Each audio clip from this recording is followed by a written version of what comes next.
စိတ်မရှိနဲ့နော်ကလေးမောကိုပွေပြီးတော့တင်ပေးမယ်ပြီးတော့မှရှင်ဆောင်းချုံပေးမယ်လို့ပြောတာလာကိုချစ်ကိုကတော့အားနာကိုကောင်းနေပြီရပါတယ်ပပဝင်ရဲ့အိမ်တော်တဲ့ဘဝကိုတော့ရောက်နေကြပြီမယ်တရားကိုတရားပြုစုပြရမှာပေါ့အိမ်တော်တဲ့ဘဝရောက်နေပြီဆိုလို့လေကျမတို့เนี่ยကြောက်ကိုကြောက်ခေါ်လေးကြောင်းလိုက်တာကောင်းလားကောင်းတာပေါ့ကျွန်တော်လည်းဒီအဲ့ဒါဘူးပဲစဉ်းစားနေတာကျွန်တော်ကပပဝင်းကိုပပလို့ခေါ်မယ်ကျမလည်းကိုချစ်ကိုလိုပဲခေါ်မယ်နော်ကောင်းတယ်ခေါ်ကျွန်တော်အဲ့လိုခေါ်တာကိုလေအရင်ကြိုက်တာသိလားကဲ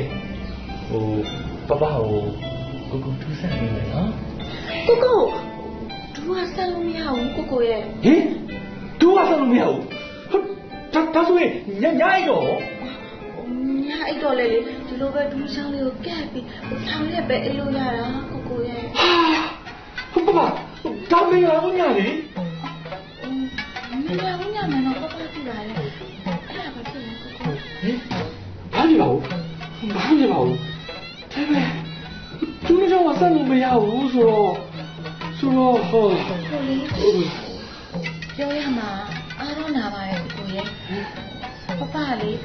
ဘူးစားလို့မရမချင်းကိုကလေအဲ့ကလေးမှာခဏတိကျရောတော့အဲ့ဒီပါနော်တော့ကြလေပပဟာဆောင်းအိတ်လိုက်လို့မယုံမသိကိုကြီးပြန်တိုက်မိသွားမှာဆိုလို့ပါ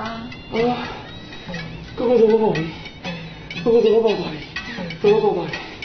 လိုလေးညာကစားဒီမေဟာဘွားမင်းကဦးနာမလေးကိုပပရရှိချင်မှုလေးအပြောမပေးဆောင်နိုင်တော့ပပကိုခလို့ပါနော်ကိုနော်အဲ့ဒီဘာမှစဉ်းစားနေပါနဲ့တော့ပပရဲ့ပပကိုလက်ထပ်ဖို့စိုးပြလိုက်ကြရလေဒီလိုအနေထားမျိုးတွေကိုရင်ဆိုင်ရမယ်ဆိုတာကိုတို့ထားပြီးသားပါကဲ